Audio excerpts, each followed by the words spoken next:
आज आप चंद्रशेखर उद्यान में टहलते हुए मिले हैं। जैसा चर्चा है खासतौर पे एमएलसी रविशंकर सिंह पप्पू भाजपा में शामिल हो चुके हैं। चर्चा क्या है, जैसा जानकारी है आपको भी है हमको भी है, और अब 24 नवंबर को उनके आगमन की तैयारी चल रही है।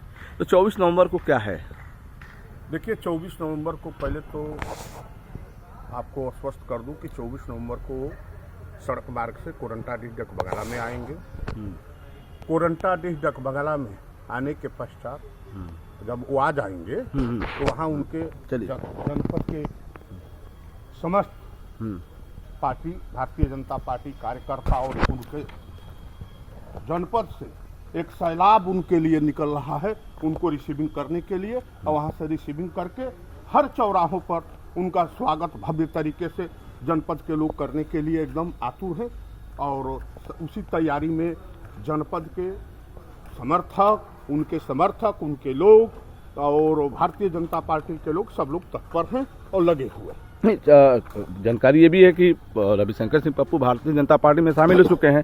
क्या टिकट की भी दावे मतलब घोषणा हुई है क्या? देखिए, यह टिकट का सवाल है तो टिकट का सवाल भारतीय जनता पार्टी के शीर्ष नेतृत्व अपना फाइनल करती है। क्या करती है, किसको क्या करेगी, वो भारतीय जनता पार्टी का विषय है, मेरा विषय नहीं। लेकिन इतना है कि जिस दिन से भारतीय जनता पार्टी में रविशंकर सिंह पप्पू भैया आए हैं, उस दिन से यह पूरे जनपद में एक खुशी का माहौल है।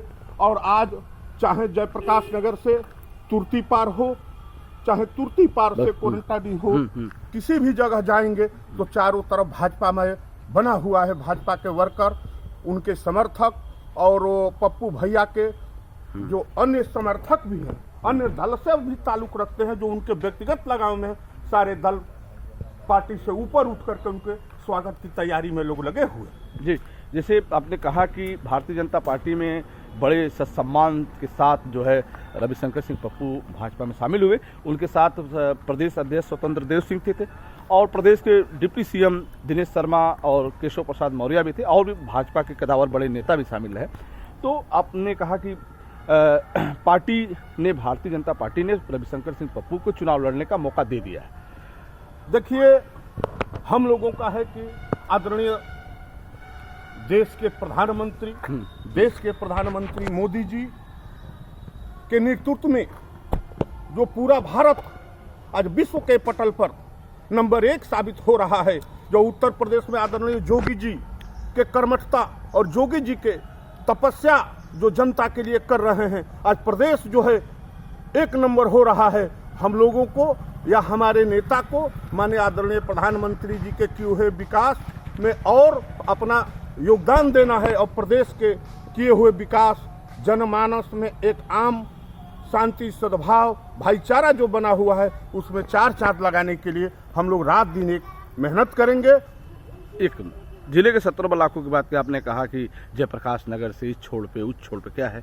मैं आपको बता दूं, जनपद के 17 ब्लॉक में जिस तरह से 24 की तैयारी में 17 ब्लॉक के लोग लगे हुए हैं और एकदम आंधी जैसा चलने के लिए प्रयासरत हैं, तो आपको यह दिखेगा 24 तारीख को कि इतिहास में बहुत लोग आए हैं, बहुत लोगों का स्वागत हुआ है। लेकिन जनपद में यह 24 तारीख का स्वागत और ऐतिहासिक, यह जनपद के लोग ऐतिहासिक बनाने के लिए रात दिन लगे हुए।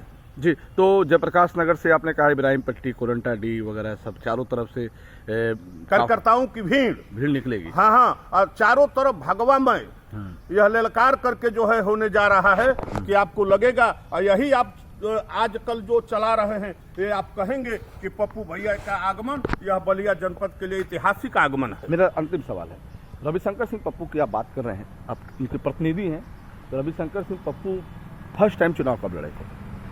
फर्स्ट टाइम किस पार्टी से लड़े थे? फर्स्ट टाइम वो निर्दल चुनाव लड़े थे। जी नहीं, समाजवादी जनता पार्टी से, चंद्रशेखर की पार्टी से लड़े थे। चंद्रशेखर जी की ही शायद पार्टी से। तो दूसरी बार, तीसरी बार, तीसरा, चौथा इनका चुनाव है। हाँ। चौथा चुनाव। जी, तो कहने का मतलब है कि देश के पूर्व प्रधानमंत्री चंद्रशेखर की पार्टी समाजवादी जनता पार्टी से पहला चुनाव लड़े, उसके बाद जनता ने उनको 3 बार मौका दिया अब चौथे बार में भारतीय जनता पार्टी से वो मैदान में आ रहे हैं जी। और पूरे दावे के साथ आप कह रहे हैं कि भारतीय जनता पार्टी टिकट की घोषणा भी करेगी और प्रत्याशी बना के उनको विधान परिषद में चुनाव जिता के भेजेगी भी। जरूर जरूर, तो इसमें कोई शंका नहीं है। अब तैयारियों में जहां तक बात करें 24 नवंबर की, देखिए, ये भारतीय जनता पार्टी उम्मीदवार बनाती है, क्या करती है, भारतीय जनता पार्टी के शीर्ष नेतृत्व, प्रदेश नेतृत्व जानते हैं। यहाँ इस पर हम कुछ नहीं कर सकते, लेकिन इतना जानते हैं कि पप्पू भैया के भारतीय जनता पार्टी में आने से जनपद के समस्त विधानसभाओं में जिस तरीके से लोग भारतीय जनता पार्टी से जुड़ रहे हैं, भारतीय जनता पार्टी हर विधानसभा में मजबूत होगी। इससे विरोधी दल के पार्टियां जो हैं वो भयभीत हैं इस बात को कि भैया पप्पू के आने से हर विधानसभा में पूर्ण रूप से भारतीय जनता पार्टी मजबूत होने जा रही है। जी, अभी हम बात कर रहे थे एमएलसी रविशंकर सिंह पप्पू के प्रतिनिधि तेजा सिंह से। उन्होंने जैसा रविशंकर सिंह पप्पू का पूरा कार्यक्रम बताया आपको, कैसे वो आएंगे, कितनी तारीख को आएंगे, क्या करेंगे, सारी चीज़ों से आप अवगत हुए। अब तक की खबरों में बस इतना ही। आप जुड़े रहें बलिया आजकल से, देखते रहें बलिया आजकल। मैं रोशन जायसवाल बलिया से हूँ। नमस्कार।